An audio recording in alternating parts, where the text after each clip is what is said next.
प्यारे परमात्मा को बारंबार प्रणाम प्रभु। प्रणाम आपको और बहुत बहुत प्रेम आपको। इस समय को समझें और परमात्मा में लीन हो जाएं। पहली बात तो ये, इस संसार में माया इस तरह से फैली हुई है, इस तरीके से लोग वासनाओं में बिल्कुल भूल चुके हैं, अपने को ही भूल चुके हैं। अपने लक्ष्य को तो व्यक्ति जब याद करेगा जब उसे अपना याद होगा। वासनाओं में, माया में उलझ के व्यक्ति अपने को ही भूल गया, बार बार जन्म ले रहा है, बार बार दुखद मृत्यु को प्राप्त हो रहा है, भूल गया है। अब परमात्मा के आशीर्वाद से या अनुभव की वजह से थोड़ा सा जागरण पैदा हुआ, तब पता लगा कि मैं यहां हूं, क्या कर रहा हूं, यहां क्या हूं मैं, क्यों हूं मैं, क्या कर रहा हूं मैं, किस लिए यहां पर हूं। फिर एक प्यास जागी और उस प्यास में जो है फिर गुरु को ढूंढने की यात्रा चालू हुई। फिर किसी ऐसे व्यक्ति की तलाश हुई जो इस पृथ्वी पर तो हो मगर इस पृथ्वी का नहीं हो, जो किसी और जगत की खबर यहां पर लेकर आया, जो किसी और संसार की खुशबू को यहां लेकर आया हो। फिर तलाश हुई उसकी, मगर ये तलाश भी बिना परमात्मा के आशीर्वाद के नहीं हो सकती, उसकी कृपा। और फिर इससे भी दुर्लभ है कि उस व्यक्ति से तुम्हारा मिलन हो जाए। ये मिलन भी परमात्मा के आशीर्वाद के बिना नहीं हो सकता। यहां जो भी हो रहा है वो परमात्मा के आशीर्वाद से ही हो रहा है। जहां मैं तुम्हें आशीर्वाद कह रहा हूं उसका अर्थ समझना। मेरे कहने का अर्थ यह है कि बिना उसकी आज्ञा के तो तुम एक कदम में नहीं उठा सकते।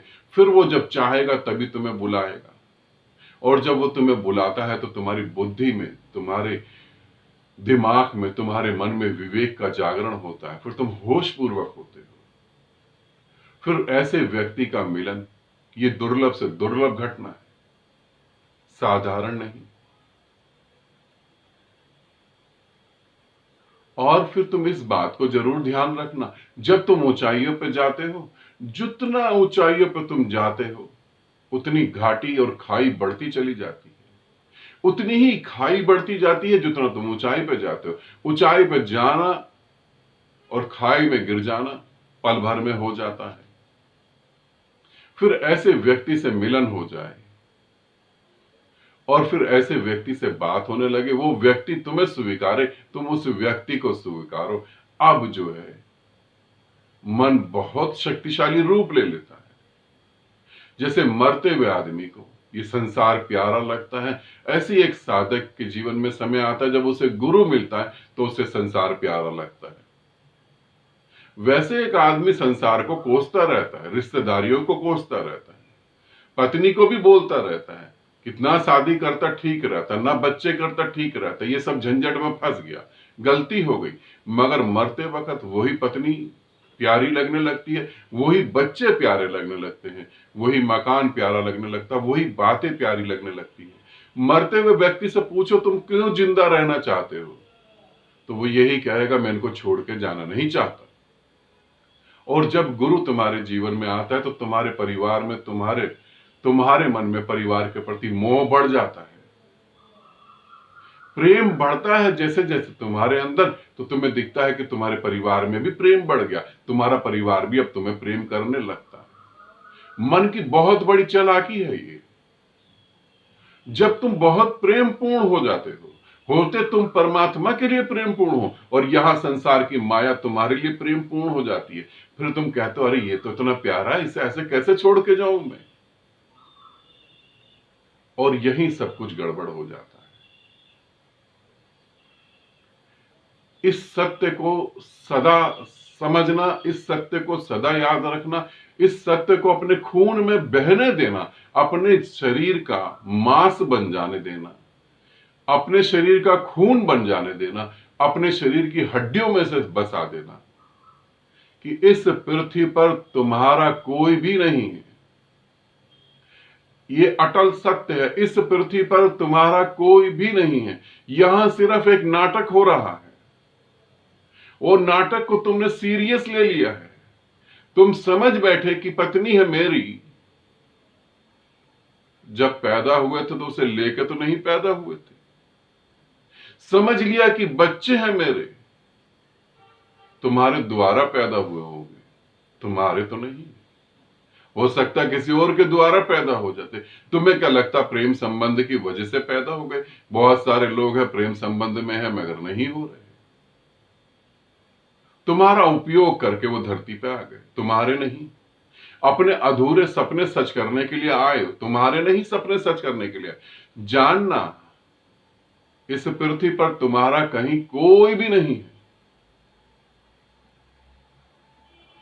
दुख भोगोगे, अकेले ही भोगोगे। बाहर से चाहे कितने भी लोग आकर तुम्हारे आंसू पोंछ दें, मगर दुख तो तुम ही भोगो।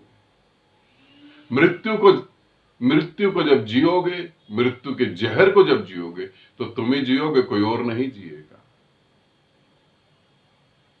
चिता ठंडी भी नहीं होती, कब्र की मिट्टी सूखती भी नहीं, लोग अपने घर पहुंच जाते हैं। कुछ समय का रोना धोना होता है, बाद में कौन किसको याद रखता है। क्या तुम्हारे दादा परदादा दादी नानी आज तुम्हें याद है? नहीं। ऐसे तुम्हें भी कोई याद नहीं रखेगा।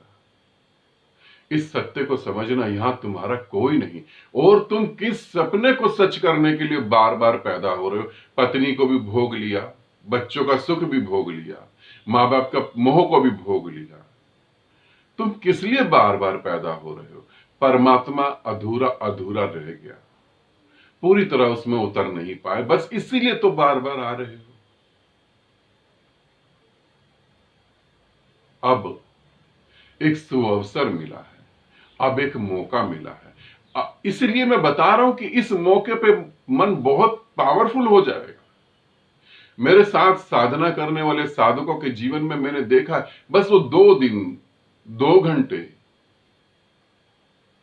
के बाद मुक्ति को प्राप्त होने वाले हैं। उन्हें साफ साफ दिख रहा है कि बस हम कुछ और बैठेंगे, हम कुछ और डूबेंगे और हम परम शांति में एक हो जाएंगे, हम परमात्मा के साथ एक हो जाएंगे, हम अपने भीतर के रूप को जान लेंगे। मगर वही उनके पास प्रश्न आता है, परिवार को छोड़ दो या फिर गुरु को छोड़ दो, साधना छोड़ दो। तुम्हारी साधना की वजह से घर बर्बाद हो रहा है। जैसे साधना नहीं करते थे घर आबाद हो गया था बहुत ज्यादा। तुम फिर कंफ्यूज हो जाते हो। तुम्हें लगता जो बच्चे मेरे से पैदा हुए, मेरे बच्चे, और वो कहां बैठा हुआ बेमतलब की बकवास करे जा रहा है। अरे मेरे बच्चे, और वो पता नहीं कौन है। मेरी पत्नी, सुख दुख में साथ देने वाली, और वो बेकार की बातें करने वाला। तुम चाहते हुए भी चूक जाते हो और निर्णय तुम्हारा यही होता है कि परिवार, कि मेरे बच्चे।